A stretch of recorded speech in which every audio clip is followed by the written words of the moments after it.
Flamengo trainer Heinrich Bruna. More for the Eastern Conference.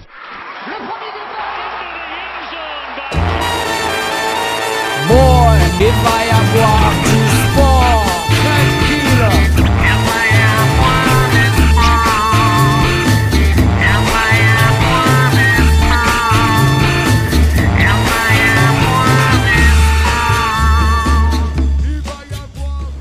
Bonjour à toutes et à tous et bienvenue sur Sporting Town TV, votre rendez-vous hebdomadaire avec l'actualité sportive. Bonjour Manu. Bonjour Jimmy, en effet une semaine incroyable qu'on va débriefer avec vous tout au long de cette émission, une semaine olympique, donc tout simplement ce sera une émission spéciale JO de Londres. Voilà, beaucoup d'actions, beaucoup d'émotions, beaucoup d'exploits. On va en parler tout de suite, on va pas traîner, on va tout de suite passer aux news.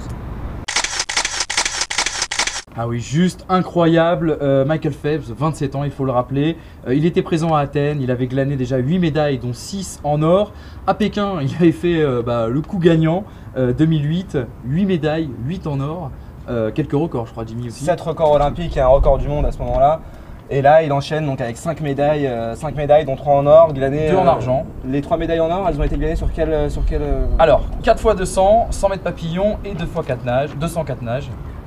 On peut dire que c'est vraiment l'homme de cette compétition et surtout l'homme qui aura marqué l'histoire des JO puisqu'il dépasse le record de la gymnaste Larissa Latynina, une gymnaste soviétique qui, elle, s'était exercée entre 1956 et 1964. Et qui avait glané 18 médailles. Et qui avait glané 18 médailles, tout à fait. Donc record explosé par Michael Phelps à seulement 27 ans. Et je pense qu'après ça, il peut prendre sa retraite. Il l'a annoncé en tout cas. Il a annoncé, il va prendre sa retraite, bien méritée, on peut le dire. Jimmy reste dans le sport collectif. Une équipe de cœur, tes chouchous, la Dream Team est-elle de retour? Est-ce qu'elle est de retour? Je ne sais pas, mais en tout cas on a vécu une performance absolument stratosphérique face au Nigeria il y a quelques jours. Quelques chiffres pour l'illustrer. Le score déjà, 156-73, le plus gros score de l'histoire des Jeux Olympiques. L'écart, 83 points d'écart, c'est absolument faramineux. Le plus grand nombre de points de tirs à 3 points marqués, 29. Pour le seul Carmelo Anthony, il faut le préciser. À lui tout seul en 14 minutes. En 14 minutes, pas plus, il met 37 points à 10 sur 12 à 3 points. C'est absolument fantastique. Et il y a une petite phrase qui a été déclarée par Magic Johnson ces derniers jours, et qui vaut son pesant d'or quand on sait la rivalité qui s'est créée entre cette Dream Team et celle de 92. Et Magic Johnson, l'immense Magic, qui lui-même a dit « ça commence de plus en plus à ressembler à notre Dream Team ». On attend de voir la suite et on est impatient de voir la suite et les phases finales qui vont débuter dès la semaine prochaine. En tout cas, s'il continue à 71% à tir à 3 points, normalement, ça devrait aller très bien. Cette semaine, comme beaucoup de Français, on a pleuré, crié et jubilé devant notre télé. Je pense que c'est le bon moment pour parler du coup de cœur de la semaine, Jimmy.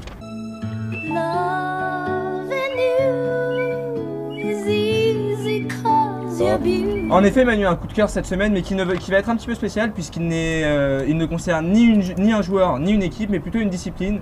Le tennis en tant que discipline olympique, parce qu'on a beaucoup entendu parler en début d'Olympiade, beaucoup d'observateurs parlaient de la légitimité du tennis en tant que discipline olympique. On sait qu'entre 1924 et 1984, le tennis avait été purement et simplement supprimé des Jeux Olympiques. On a eu du tennis cette semaine et c'était pas pour nous décevoir, on en a pris plein les yeux, Manu. Un niveau de jeu énorme, c'est vraiment le retour du tennis sur la première marche entre guillemets des Jeux Olympiques. Je disais un gros niveau avec ce match incroyable, Roger Federer, Juan Martín del Potro, Jean-Martin Delapoutre pour tous les francophiles. Ils ont battu un record tout simplement cette semaine, le match le plus long en 2-7 gagnant avec une victoire 19-17 je crois au tie-break. 19-17 au troisième set. Et surtout après 86 de jeu et surtout les larmes des deux joueurs, les émotions. Suspense. Au bout de leur énergie, c'est le match d'ailleurs le plus long de l'Air Open. Voilà, et on a eu d'autres aussi, d'autres exploits, notamment nos petits Français. Ah, le coup de cœur dans le coup de cœur, Tsonga, héroïque toute la semaine, 2 matchs joués par jour, 2 matchs de haut niveau, et il s'est illustré en simple au deuxième tour avec un match incroyable contre Milos Raonic, le Canadien. Milos Raonic, le jeune Canadien qui est à suivre d'ailleurs.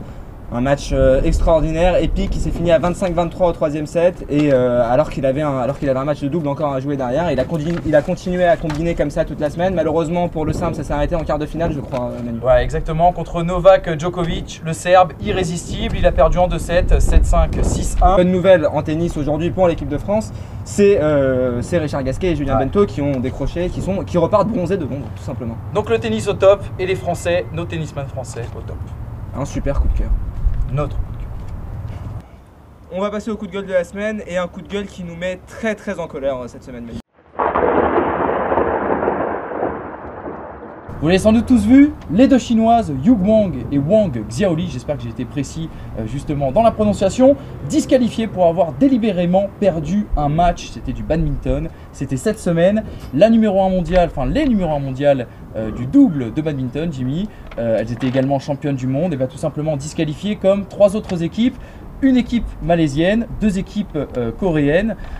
Très clairement, elles ont laissé le match. Je crois que tu avais une statistique très intéressante à ce propos. Non mais il faut se mettre plus en colère que ça, Manu. Non, je sais, mais on a eu je suis pas très fan de badminton pour tout dire, mais c'est vrai que c'est l'esprit olympique qui est attaqué. L'esprit olympique est attaqué. On a eu une mascarade, tout simplement, pas un coup avec plus de 4 échanges.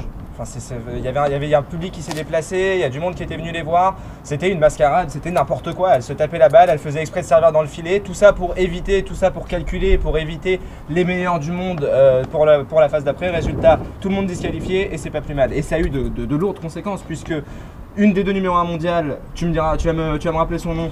Yu Yang. Voilà, exactement. Yu Yang, l'a bien nommé, a décidé tout simplement d'arrêter sa carrière. Elle a dit que voilà, elle en avait marre de la fédération de badminton, etc. C'est pas pour l'honorer, mais surtout, elles se sont fait tirer les oreilles au pays puisque le gouvernement chinois a demandé des excuses publiques aux 2 athlètes. Et pour une fois qu'on est d'accord avec le gouvernement chinois, on va pas s'en plaindre. En tout cas, Pierre de Coubertin a bien dû se retourner dans sa tombe cette semaine. Ton opinion sur le 200 mètres qui aura bientôt lieu, Bolt, Usain Bolt ou notre ami Blake, qui est-ce que tu vois? Moi je pense que Usain Bolt a fait beaucoup d'intox ces derniers temps et qu'il va nous faire facile un doublé 100-200. Alors là je me mouille, je suis exactement d'accord, c'est la seule fois, regardez bien, que je suis d'accord avec Jimmy. Blake est dans l'intox total, Blake sera en or. Et vous rigolerez bien la semaine prochaine quand on passera pour des ânes, c'est super, en basket.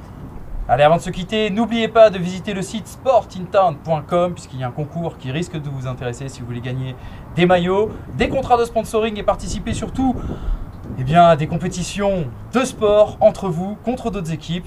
N'hésitez pas à vous connecter et puis Jimmy, je te dis à la semaine prochaine. À la semaine prochaine, mais on n'oubliera pas de préciser avant qu'il y a beaucoup d'événements à venir dans cette saison de lancement, qu'il y a des vidéos à faire. Pas trop dévoilé. Hein. Venez nous rejoindre sur sportintown.com, vous saurez tout et on se voit bien entendu la semaine prochaine. Pour de nouvelles surprises. Il va y avoir du